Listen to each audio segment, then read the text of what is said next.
I've been on Reddit for a few weeks now, and I only signed up a few minutes ago. I discovered this sub along with others, and I started flashbacking to my own experiences. I feel like this is pretty tame compared to the others, but it somehow belongs here. This took place many years ago. It was 1998, and the internet was relatively new. I remember this because I used Netscape as my browser, and my two IMDIs were from Yahoo and AIM. Then there were search engines like Lycos, Savvy Search, and all those other 1998 stuff young whippersnappers probably don't remember. I was a bored preteen, stuck at home for the summer with nothing to do. Luckily, the internet was a good distraction. I usually bummed around surfing stuff related to extreme Ghostbusters / real Ghostbusters, which was my fandom at the time. But earlier in the year, my sister installed a program called MIRC on the PC. I didn't know what it was, but she told me it was just a place where I could chat with other people. I was a quiet kid. I didn't have lots of friends in real life,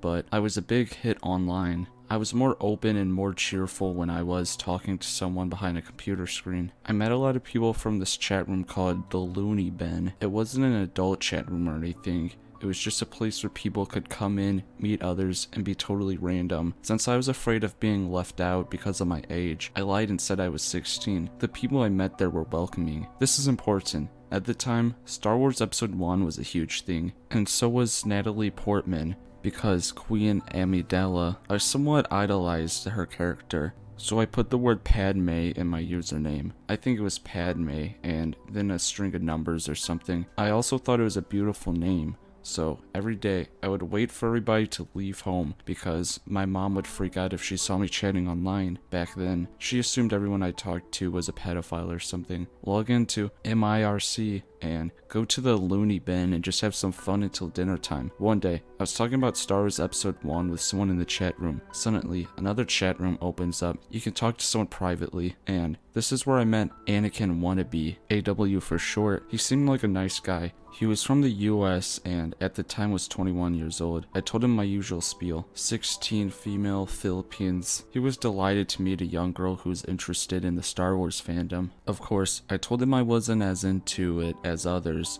and that I only started because of Episode 1. It didn't matter to him though. AW mostly talked on and on about the fandom, and I would just comment and listen to him the whole time. And then he tells me, actually, one of the reasons I talked to you was because of your ID, Padme something. You must be pretty, like Padme. He didn't say like Natalie Portman. He said, like Padme. I just again laughed to myself and told him I was far from being pretty like Natalie Portman. Again, he insists I'm just gonna be humble and starts to talk about how he's gonna, quote, find a girl like Padme and marry her, adding it with, maybe that girl's you, and a bunch of winking faces. I didn't think much about it then. When you're 12, you don't really know these things. Either that, or I was just stupid. I didn't get any red flags because I just dropped the subject. We talked about other stuff, but he would almost always bring up something related to Padme, like, wow, you're smart, just like Padme, or something like that. I thought it was weird, but again, I ignored. We talked a few more times, and then AW started to get creepy. Not really creepy, maybe overly cringy is the term. It was summer, like I had said, and my family and I often visit my aunts and cousins. We would stay there for a few days, and I wouldn't have time to go online, or even just for a few hours. I'd be doing something else, and I'd log on a bit later in the day just to have a quick look of what I missed. But he'd always be there going, where were you? Or, don't you know how much I missed you? Or, I waited here for so long, I missed you. It made me feel guilty at the time, and I'd always apologize. He made me promise to see him earlier the next day, and I did whenever I could. A few weeks later, I log in as I always do, and then all of a sudden, AW invites me to this chat room. I'd forgotten the name he had given me, but it had the name Padme in it, of course. He said this chat room was just for the two of us, more specifically for me, quote, the most beautiful girl in the world. Then, he goes on to tell me how we would meet and send pictures to each other because he really wanted to start a relationship with me. I don't know what happened, but maybe it's because I felt guilty for lying to him. I fessed up. I told him I was really sorry. I wasn't 16 years old, I was 12, and I was nothing like Padme. I told him it's better if he forgotten about me, and that I understand if he never wanted to talk to me again. He didn't reply for a long time, so I assumed he was really mad and about to exit the chat room when he replies. He tells me that my age doesn't matter, whether I'm 16 or 12, and he actually didn't mind that I was 12, that he still loved me, and that he would love me forever. He kept saying stuff like, I want to make this work for you, Padme. I love you. I'm going to make you the happiest wife ever. I think it was then I realized that there was something wrong with this guy. My name's not Padme, AW, it's Jane. It doesn't matter, you're my Padme forever, he replied. That was weird. Well, Reddit, I wish I could have told you that I helped. I wish I could have told you that I told him he had issues and he needed to resolve, and that he could find someone to help him. I wish I could have told you that it ended well, and that he promised he'd get better. I wish I could say we parted on good terms, but I can't. I was 12 and scared. I logged out and didn't come back on MIRC for the rest of the day or the rest of the week. Just in time too. Our computer was ransacked by a computer virus which came from MIRC channels. We had to get it reformatted and my sister never downloaded it again, seeing what it did to the PC. I never tried to download it either. I felt too guilty. I felt really horrible, and I could only imagine how painful it was for AW. I blamed myself for a while, and felt like his issues were caused by me lying about my age. There were times that I'd just stop and think about AW. I would wonder if he got the help he needed, and I honestly hope he did.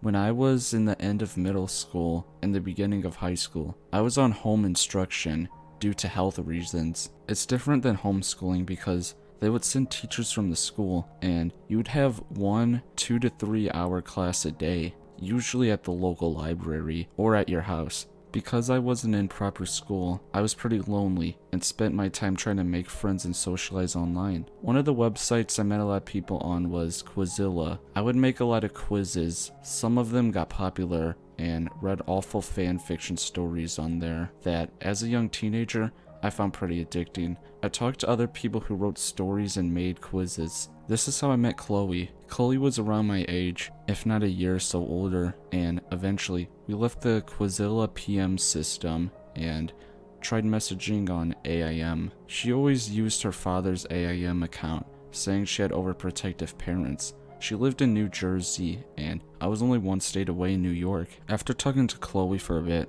one day, she said she wants to introduce me to a friend of hers. They knew each other in real life, and she thought we'd get along since we liked the same stuff.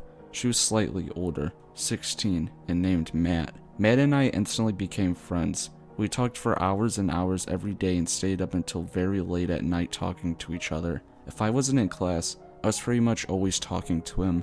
I still talked to Chloe at first, but eventually we drifted apart. But Matt and I were growing a lot closer. For my birthday, he wanted to give me a gift, so I gave him my P.O. box. My parents didn't know I was talking to people online at the time, and I wanted to keep it that way, so I wouldn't lose a lot of my friends. Technically, it was my dad's P.O. box, but he is less snoopy, and I made some kind of excuse about it being a friend who moved. I knew I couldn't have anything come to my house, because my mom would be very suspicious and wouldn't believe that. One day, after many months of talking, Matt told me he liked me. I didn't return his feelings, but said I hope we could still just be friends. He was upset, but took the rejection well, or so I thought, and our friendship continued. He'd mention it from time to time that he still had feelings for me, and it made me a bit uncomfortable, but I valued him a lot as a friend and didn't know many people I could talk to all day like that, so I brushed it off. Matt started talking about his other friends in his town in New Jersey a lot. Eventually, he said he wanted to introduce me to his friend Josie. He had spoken a lot about Josie. Josie was around the same age as him and was recovering from drug problems, having been in rehab. He knew what it was like to lose a lot of friends and get pulled out from school, etc. He introduced us, which also happened on AIM because this was before the days of social media. Josie and I got along great, but I suspected it was really Matt. Just little things here and there, like them being on at the same time a lot, some typing quirks and writing style. The difference in typing they had seemed a bit fabricated, but he seemed like a three-dimensional person at least. I didn't say anything because I thought it was interesting Matt would pull that. I was really into psychology and stuff like that, and I wanted to see where he would go with it, if it really was the same person. At that point, I wasn't 100% sure, and felt it could go either way. Needless to say, after talking to Josie, he confessed feelings to me. Again, I wasn't interested. He was okay with that. Eventually, Matt and Josie started introducing me to more and more friends. It became blatantly obvious they were all the same person. Josie was the only one who felt fleshed out. These people got increasingly two-dimensional and had very similar odd interests and the same typing style. I was sure it was all Matt. Still, I played along as if I believed it. Most of these guys would eventually try asking me on a date. Some were girls who acted as, quote, rival characters. This continued on for a little bit. He essentially created a whole fake group of friends in his town. Eventually, there was a night where nobody was online. Another thing that tipped me off to the fact that these were all the same person at the beginning was that they were on versus off at similar times. Later on, I ended up finding this IRC chat room. I really loved it. I met a few cool real people. I started going on that chat more often and made friends there. This chat consumed most of my time. I would also have AIM open to talk to Matt there, but my responses were growing slower. I was much more interested in the real people in the chat than the fake ones Matt created. I told Matt I was slow to respond because my computer was lagging. Some nights, I didn't sign on AIM at all because I was talking to people in the chat instead. Matt didn't like this. When we did talk, it was increasingly filled with tension, where I said my computer was lagging. He said, it's lagging because of that damn chat. He would snap at me about talking to other people in the chat and becoming closer with them whenever we did talk. I was getting fed up, especially since I really liked my new chat friends. One day, I signed in on AIM and got an angry message from him. Deciding it was the last straw, I wanted him to go away. I told him I didn't want to be friends anymore. He tried to protest, so I told him everything, that I knew all the people were fake, and I was just playing along with it. I just wanted to end things once and for all. He was very angry. He denied that the people were fake, but instead questioned me. Were the things I said about myself in real life a lie too? He got scary at the end, telling me how much I'd regret this, but nothing happened for a while, and I disappeared. There was some forum I used to go on a lot at this time, and eventually a new user joined. This was common because it was pretty active, but this user had a quote from a movie I loved dealing with betrayal as its signature. Matt and I used to talk about this film a lot. This user kept trying to be friendly with me and message me. In the private message system, I told him that I knew it was Matt, and then he got angry. He threatened to kill me, and in a detailed, brutal manner. I still to this day have no idea how he found me on this forum. I never told him about it, didn't post personal information, and my username was different from anything he knew. I had gotten a new email after this because I didn't want to be contacted by him in any way. He started emailing me, sending me pictures of places near my house, including my house. He did not know my address and only a P.O. box that's a few towns away, and places I went to a lot and never told him about. The emails were creepy. I don't even know how he found out all this information or even my new email. I didn't tell my parents because I didn't want to be banned from talking to people online, which, looking back on, was really stupid. I was scared. I had a cell phone at this point, and I never gave him the number, but he started calling me on it and leaving messages saying the same kind of things, how I should just take him back in my life because then he wouldn't have to do all this to me, how he'd change my mind eventually, and if I did anything to make him angry, like grow close to other people, he would send more threats. Like with all the other stuff, I still have no idea how he got my phone number. I had a friend online who was a 4chan type wannabe hacker. After months of this, I asked him for advice, and he said he would scare him away. I have no idea what he did, and he wouldn't tell me, and be coy to avoid the question, but things de-escalated a lot after this. Matt had disappeared. I thought it would be the end, but every couple months, even up to when I was in college, I'd meet someone through some site I was going on and know right away that it was him. He always had the same sounding name and way of talking. When he knew that I was always on to him, instead he tried to become friends with my friends. I guess to find out information about me. I had to warn friends for years later, both online and offline friends about him just in case. At this point, I wondered if Chloe and Matt were the same person. One day though, it stopped. I figured he grew bored. It had lasted for many years by that point though, so I was shocked. But I didn't complain. I always thought he would come back, but he never did. I ended up looking him and Chloe up on Facebook when this all felt distant to me, just to see if anything would come up. I found him. He was engaged to another girl. They had pictures on the beach where they wrote their names in a heart in sand. I wondered if she even knew half of the stuff he had done to me. I also looked up Chloe, and to my surprise, she was a real person and now had a baby. I don't know if the person I was talking to is actually Chloe though, or a fictional version created by Matt, or even vice versa.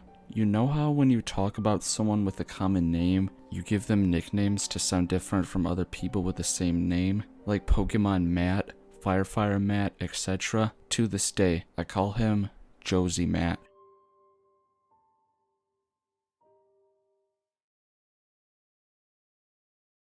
So I've kind of been wanting to post this for a while now, but a combination of technical difficulties and fear have been preventing me from doing so thus far. Now though, it's the middle of the night and I've got nothing better to do, so I'm gonna get this off my chest. I grew up with parents who were reasonable, loving people, but who were also more than a little paranoid when it comes to the internet. Anything that allowed anonymous communication in any form was banned, point blank, from the household.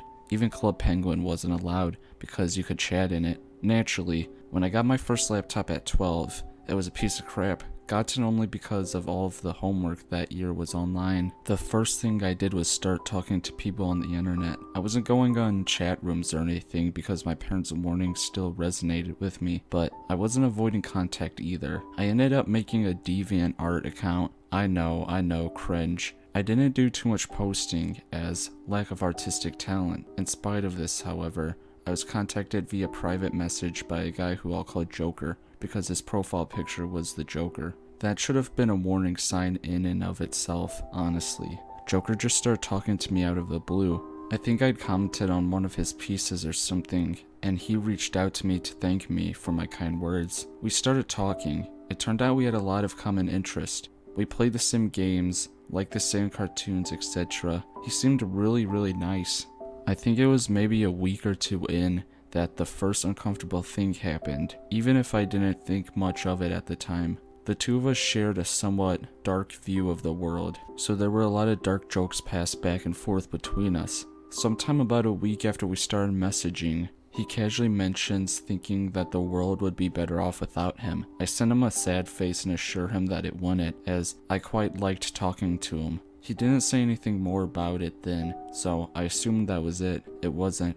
Joker talked about suicide a lot. His talking about it quickly morphed from passing commentary to long graphic rants about how much he hated himself and wanted to die, and what method would be best for him to do so. I spent hours talking him down over chat, terrified that one day I wouldn't be able to do enough and he'd actually do it. His messages started to get creepy in a different way. He started telling me how grateful he was to have me, how no one had ever cared about him as much as I did, how important I was to him, how he couldn't live without me, how he'd just die if ever he were to lose me. He was obsessed. Well, one day, a couple months in, my laptop breaks. It wasn't too bad, but it still took a couple of days before everything was back in working order. I logged back into DeviantArt to find dozens of messages, all from Joker. They started off normal enough, but quickly became frantic after I didn't respond. The last message he had sent me was along the lines of, "I can't take this anymore," followed by a link to a picture image. The image was a pair of slit wrists. The cuts were deep and fairly fresh looking too, with red inflamed edges, and the beginnings of an ugly scabbing just beginning to settle over the top. I was horrified. I quickly messaged him back, terrified I just lost a friend, and he responded. "I thought I lost you," he said. "I thought you'd left me. I couldn't handle the pain without you. Don't ever do that to me again." I said I wanted, and he seemed relieved. He only got worse from then on. It reached a point where practically our every conversation consisted of him either professing his obsession with me or threatening suicide, or even both. The stress was keeping me up at night. I was terrified that one day I'd open up a chat to see nothing. I was utterly convinced that it was my job to keep this man alive, and that I was failing miserably at it. Joker kept escalating. One day, nearly a year in, he finally said something that frightened me so badly I had to leave. Joker started talking about how I was, quote, the last good person left on this miserable planet, and stuff like that. He waxed poetic about how much he wanted to kill himself, and said he had finally found a way to be truly happy. He said the only way he'd ever find happiness was in killing himself, and taking me with him. That way, we could always be together, free from the cruel weight of the world. He started going into very detailed, very graphic descriptions of how he'd kill me. A lot of them involved carving out my heart, then clutching it to his chest and laying beside me as he took his own life too. I was terrified enough, so I did what I should have done a long time ago and deleted that account. For years following that incident, I never spoke to anyone online again. Even to this day actually, there's still a lingering sense of dread when it comes to an online interaction. So, to the boy who I thought was my first internet friend, I don't know what your deal was, whether you were mentally ill or purposely manipulating me, or a combination of the two. Let's never meet again.